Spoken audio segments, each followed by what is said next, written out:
Bonjour et bienvenue dans l'édition du 27 novembre de La Chapelle Info. Voici les titres. Un musicien mis à l'honneur.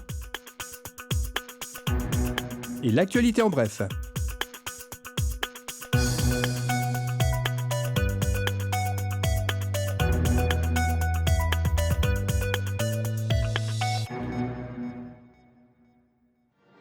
L'ensemble philharmonique chapellois a fêté Sainte-Catherine dimanche 22 novembre. Une messe de réouverture était organisée dans l'église Saint-Va, fraîchement rénovée. Les musiciens dirigés par Eligio Mazo et Frédéric Lerck ont interprété la symphonie pour musique militaire de François-Joseph Gossec, la marche hongroise d'Hector Berlioz, la grande porte de Kiev de Modeste Moussorski, la pastorale de Marcel Boucard avec la très belle prestation de la jeune flûtiste Clémence Henry.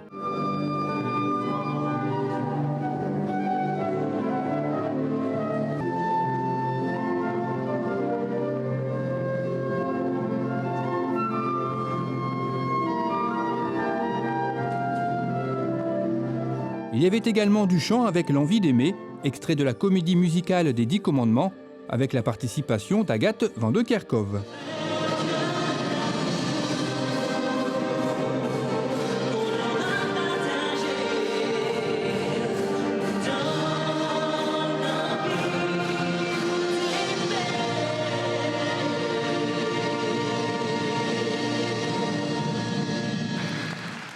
À l'issue du concert, les musiciens se sont retrouvés à la salle polyvalente de la Choc, où certains d'entre eux ont été médaillés.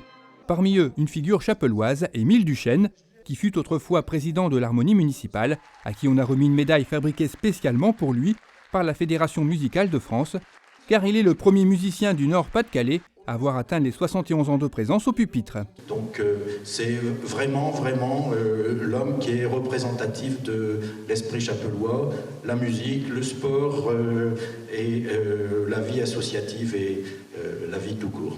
Donc Émile, je suis très honoré de pouvoir vous remettre cette belle médaille. Bravo.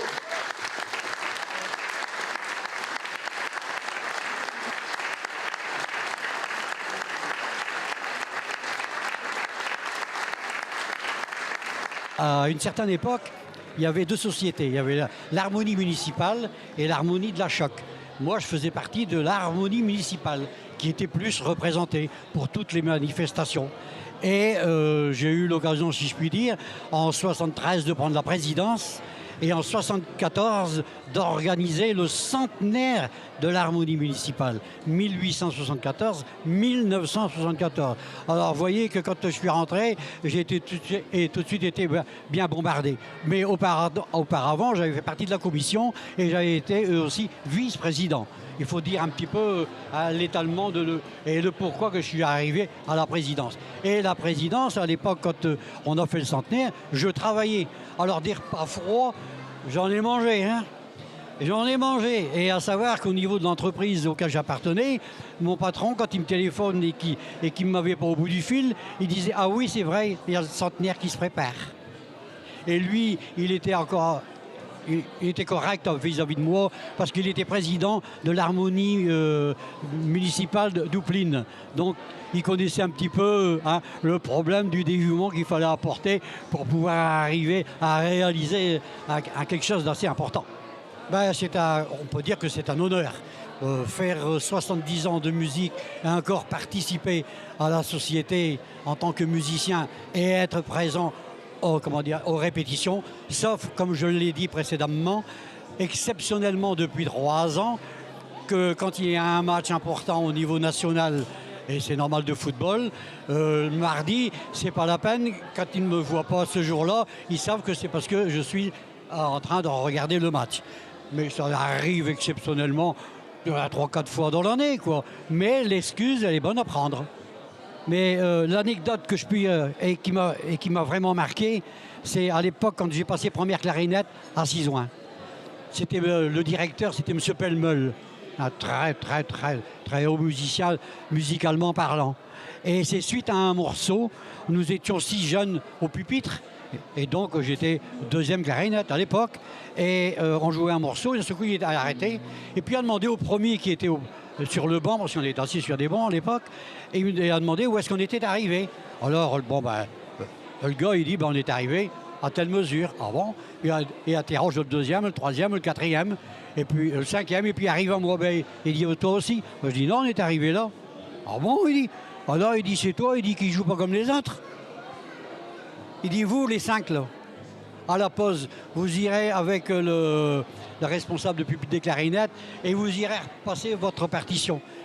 Et toi, il me dit, bon, la semaine prochaine, tu montes, tu vas derrière avec les premières clarinettes. Ça, c'est un souvenir, vous voyez, qui m'a marqué. Parce que j'avais 19 ans à l'époque.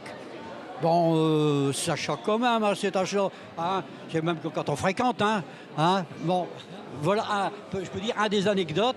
Et après, disons, sur le plan ici communal, le centenaire qui me faisait avoir un certain âge. Cette cérémonie a ensuite fait place au traditionnel banquet.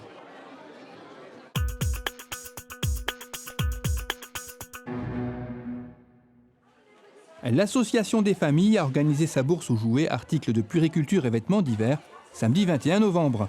26 vendeurs y ont participé en proposant un large choix au public qui a répondu présent malgré la météo. Une petite restauration au profit de l'association était également proposée. Depuis quelque temps, les vendeurs ont la possibilité de laisser sur place les invendus, l'association des familles se chargeant d'en faire don au secours populaire. Quant à la prochaine bourse, elle aura lieu le samedi 23 avril 2016. L'espace culturel Mandela a accueilli le groupe vocal Polisson samedi 21 novembre. Ce concert, qui était organisé par Yaka, a permis aux spectateurs d'apprécier les performances vocales de ce groupe qui comprend une soixantaine de choristes et plus de 80 titres à son répertoire. Ce concert a débuté par 1 minute de silence en mémoire des victimes des attentats du 13 novembre dernier et s'est poursuivi avec un petit clin d'œil à Nelson Mandela.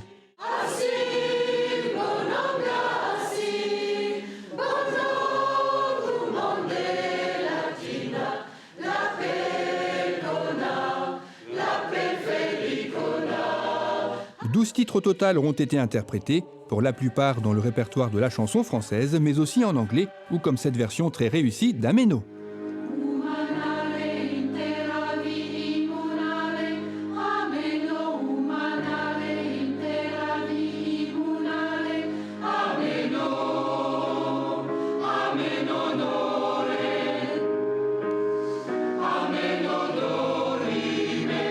Gros succès donc pour ce groupe vocal dirigé par Eric Lin, qui a effectué 2 rappels sous les acclamations du public.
Cette édition est à présent terminée, merci de l'avoir suivie. Rendez-vous le vendredi 4 décembre.